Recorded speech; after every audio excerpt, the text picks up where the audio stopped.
Le geste du signe de croix vous gêne, vous dérange dans la symbolique? Bien entendu, si chacun s'autorisait, vous savez, en République, elle était kantienne, c'est l'exemplarité des comportements. Alors, allez dire...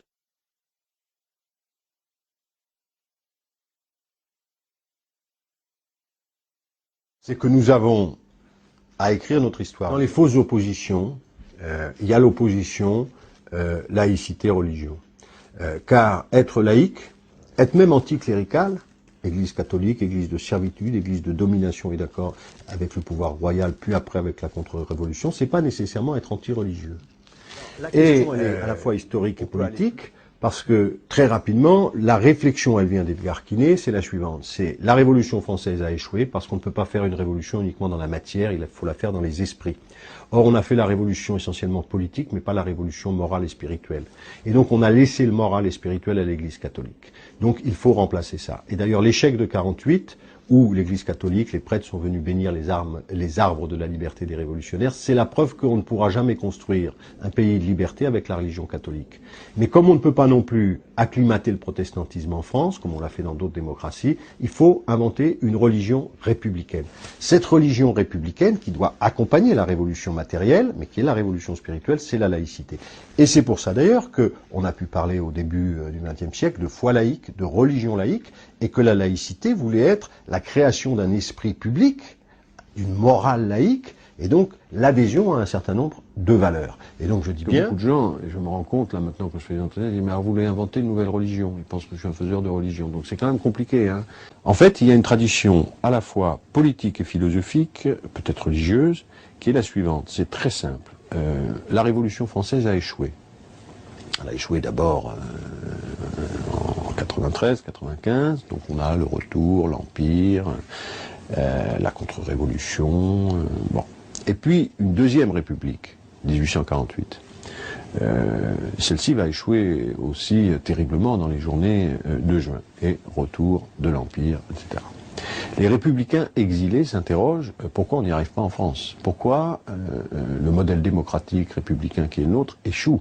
L'histoire enquête, il y a quelque chose qui ne va pas. Bon. Et ils se disent finalement on a fait une erreur, c'est que dans notre pays, l'Église catholique est conservatrice, voire réactionnaire, mais elle détient dans le fond le pouvoir spirituel et un formidable pouvoir d'opinion et de conscience.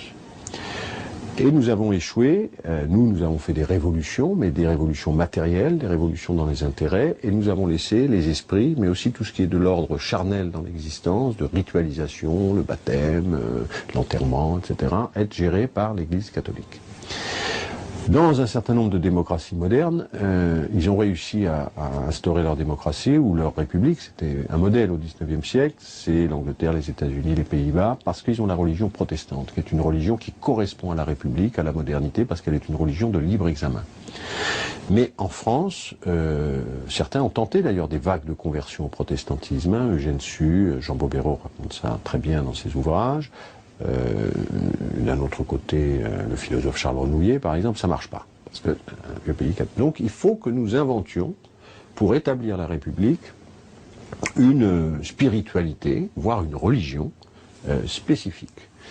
Ça germe donc dans les milieux républicains, beaucoup dans les milieux francs-maçons, sous le Second Empire, se constitue d'ailleurs, par exemple, une alliance religieuse universelle, dans laquelle on va trouver à la fois des catholiques libéraux, des protestants libéraux, des juifs libéraux, puisque toutes les religions sont un peu, enfin les dogmatismes sont en crise, mais en même temps des athées, des matérialistes, etc., portant un projet de religion universelle, de religion éclairée, bon. Et donc en fait, ceux qui vont construire en grande partie, en tout cas l'école de la République, mais jouer un rôle déterminant dans la République, c'est le cas de Ferdinand Buisson, sont des gens qui sont venus à la République d'abord avec, en étant des croyants, mais deuxièmement avec un projet spirituel, c'est-à-dire que la République, pour s'établir, a besoin de former sa propre religion, qu'ils vont appeler d'ailleurs, ça c'est un paradoxe incroyable, en tout cas une surprise, c'est un étonnement pour moi, jeune chercheur, la laïcité.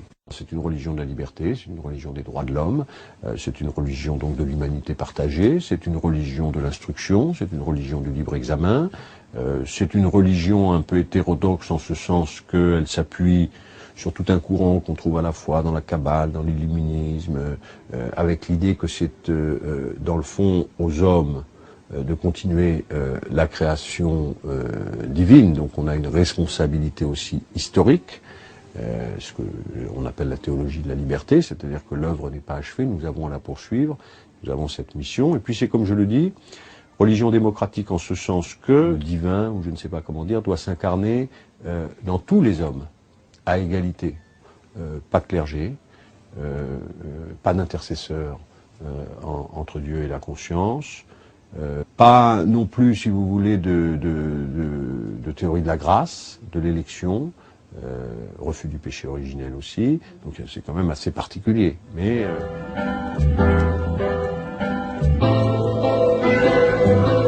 c'est une religion, dans le fond, qui va être contre toutes les orthodoxies, d'une certaine façon contre tous les dogmes. Et c'est pour ça que d'ailleurs une des questions qui se pose à l'époque, c'est religion ou irreligion. Buisson dit c'est la même chose. Il y a un très grand livre de Jean-Marie Guyot qui s'appelle Les religions de l'avenir. L'idée qui est la mienne, eux, leur idée, c'est que c'est de savoir est-ce que cette irreligion elle-même n'est pas aussi une forme moderne de religion. Le message évangélique, le message de Jésus est beaucoup plus accompli par la révolution même socialiste, on va dire, radicale socialiste, républicaine, que par toutes les autres formes. Voilà. Que l'accomplissement final, c'est, disons, une religion qui est quand même très très éloignée, en tout cas, de l'orthodoxie catholique. Il dédivinise Jésus, c'est d'ailleurs lieu à polémique énorme. Mais cet homme-là nous a donné un type moral, comme Socrate par exemple, mais voilà, il nous a donné indépassable. Tout homme peut devenir un Christ républicain. Et que ce que nous devons faire par la puissance publique, par l'organisation collective de la société, c'est permettre à chacun de réaliser ce type moral. Dans le fond, c'est aussi un but, on se dit souvent à quoi sert l'éducation, alors donc produire des citoyens, instruction civique, des gens capables de s'insérer dans la société, travail, etc. Là, ça rajoute une dimension. Nous avons à l'école, c'est pour ça qu'on a enseigné les morales laïques à l'époque, nous avons aussi à l'école à forger des gens qui portent un certain nombre de valeurs. Très curieusement, vous faites appel à l'ambition spirituelle de la République. Au fond, une religion nouvelle. Alors, est-ce qu'on revient à la religion des philosophes du XVIIIe siècle? Peut-être un peu.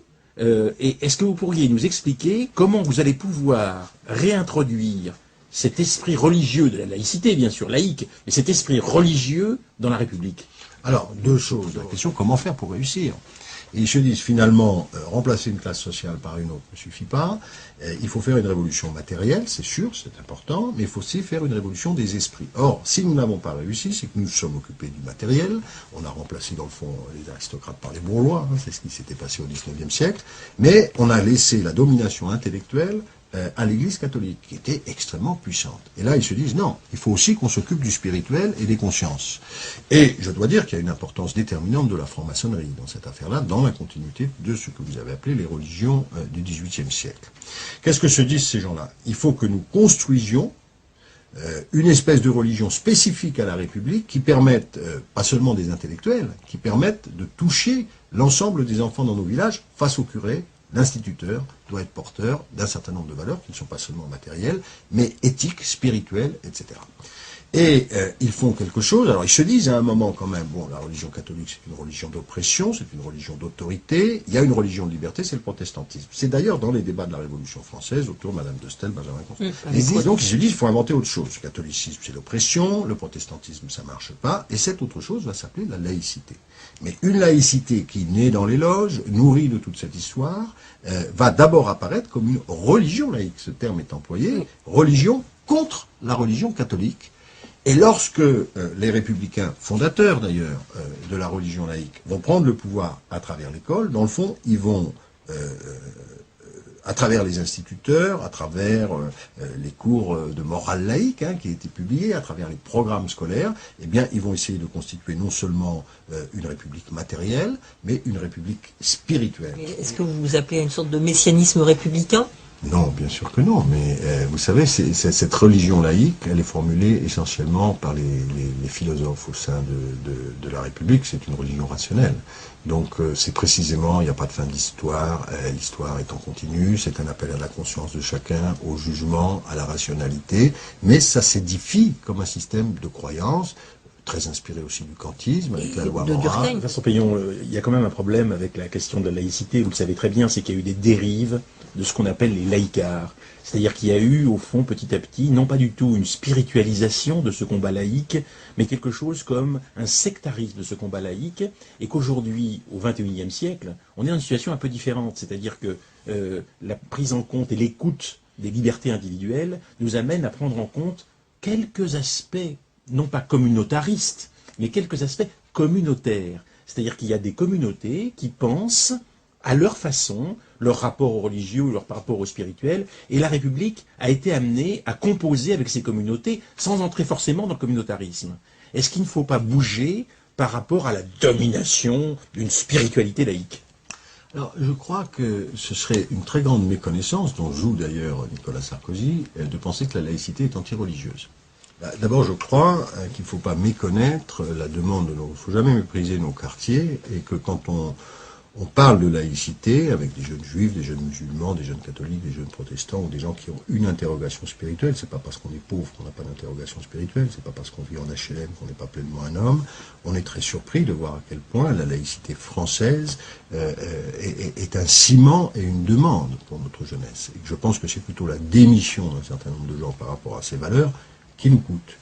Je crois, à un moment, ce qui est pour moi, et on l'a republié au Port de l'Eau, le plus grand penseur spirituel de la République, un des plus grands penseurs laïcs, intervient dans le débat. Il s'appelle Félix Pécaud, il était le fondateur des écoles normales, c'est le premier à Fontenay à faire ses prières laïques du matin, c'est tout à fait étonnant quand on dit ça.